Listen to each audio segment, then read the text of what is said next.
Hi, I'm Adam Sessler, and it's my great pleasure to introduce you to a series of videos on a game that is near and dear to my heart, Evolve.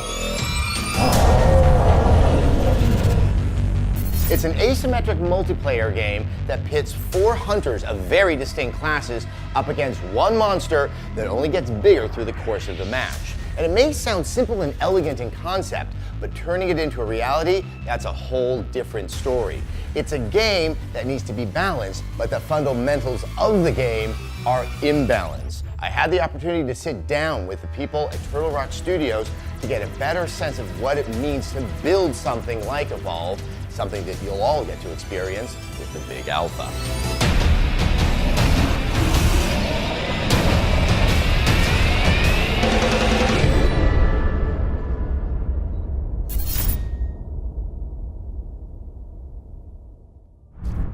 So the concept of asymmetric multiplayer is kind of easy to get your head wrapped around. You don't have clear equities on one side versus the other. But in terms of what that means in terms of reshaping multiplayer design, I mean, that's pretty significant. I'd love to get both your thoughts about why you decided to take on something as ambitious as this and what you felt that was going to allow you in terms of a creative direction.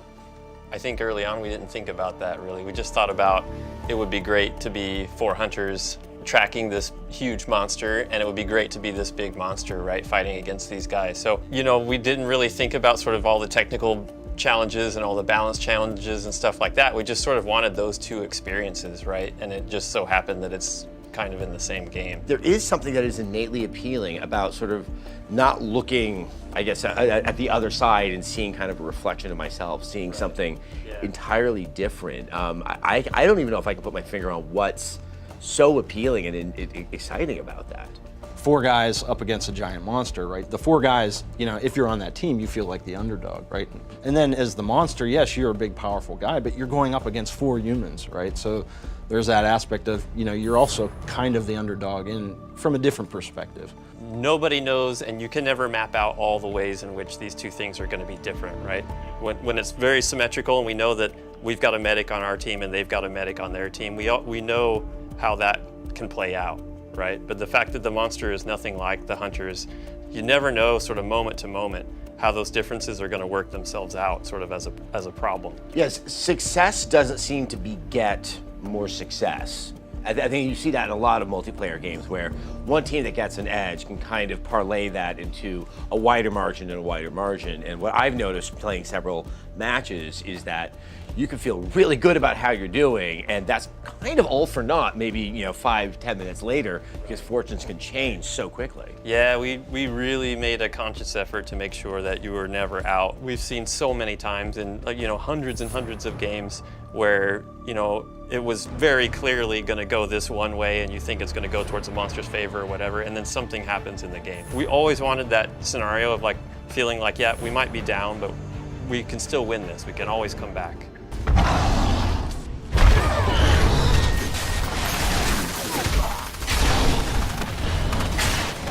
Playing around with the idea of asymmetry, you know, yes, as we've established, you know, you don't have that sense of equity on both sides of the competitive equation.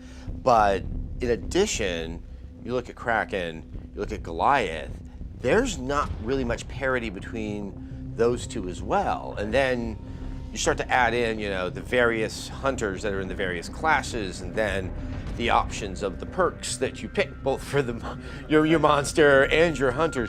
You're looking at a lot of variables. I mean, I think asymmetry actually at that point is just doing a disservice because it's almost a cacophony of sort of options of how this whole thing can play out. Originally we had just 4 hunters, like Phil said, we had a bunch of gear, right? And we wanted the gear to kind of define your role on the team. But we always set out to have different species of monsters. And the goal was that playing against one species and playing against a different species would be a whole different game. You have to position yourself differently. You have to move through the map differently. You want to take different gear. You want to have a different play style and have a different plan as far as teamwork on how to deal with that monster, you know? And then from the monster side, obviously playing one that flies. In the example of Kraken versus Goliath, who's ground-based, Kraken in combat can spend his entire time in the air. So we really, really wanted it to fundamentally change the game. It does kind of break out from asymmetry to this crazy mix of combinations across the board between environments and wildlife and hunters and monsters and perks and buffs, and so it gets pretty wild. I can't imagine you just woke up one morning and said, hey, let's take on a lot. But as you talk about all the things that you've added to the game in this process, obviously it was fully within your ability to kind of pare this down to something far more simple, but you went in this exactly opposite direction. It's this weird, big journey that we've gone on over the past 4 years where it really kind of took on a life of its own.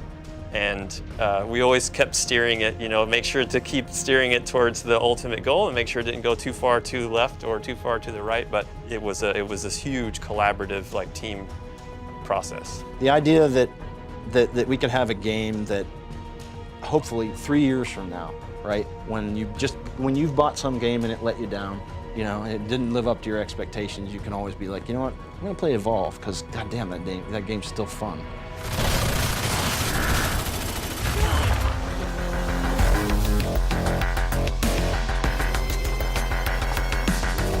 All these years of work going after an unconventional take on multiplayer design is about to be put to the test, and thousands of players get in on the big alpha. Okay, so there's a big alpha. And obviously it's a wonderful thing for those who are participating because they get to play a pretty sizable chunk of the game. When you go into something like this, what are you looking for? What are you hoping to learn about it? Oh, everything.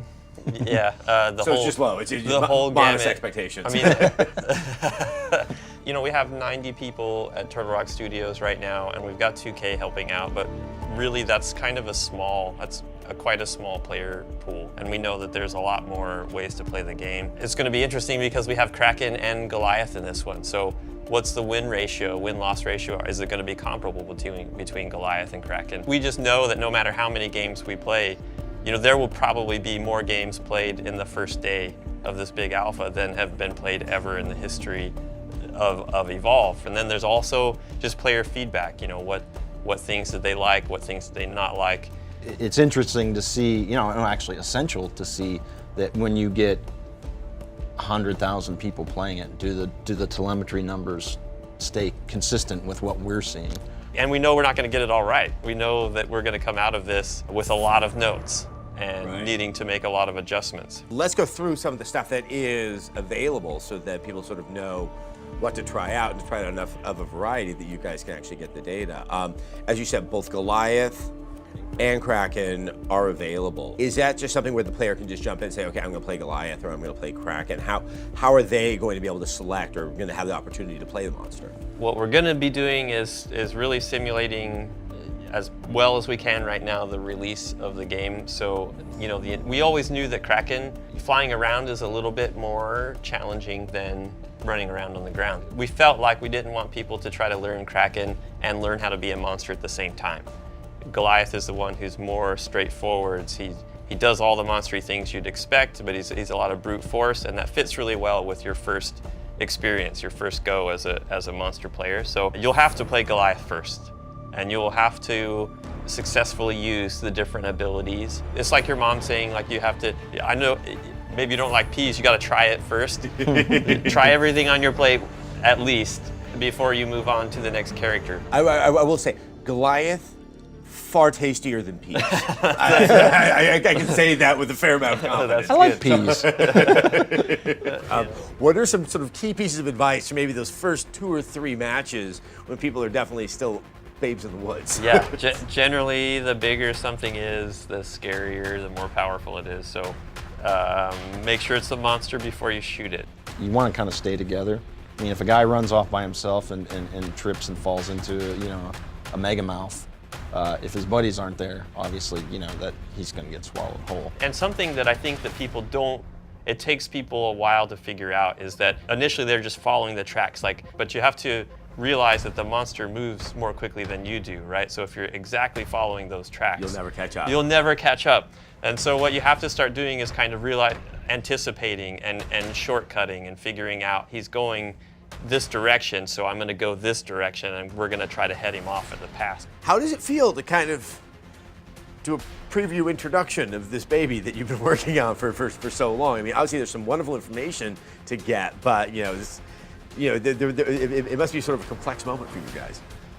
Yeah. It's a relief, obviously, and it's also scary at the same time. You know, it's just we've invested so much time and effort, and I think everybody's anxiously nervous. We got a little taste of it with the smaller alpha, but this big alpha is the real deal.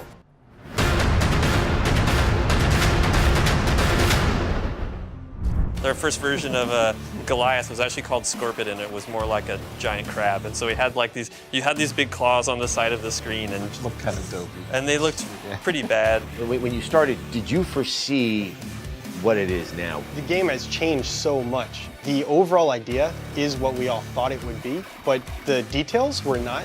It was just us playing this fundamentally good idea and then building on that and making it cooler and cooler.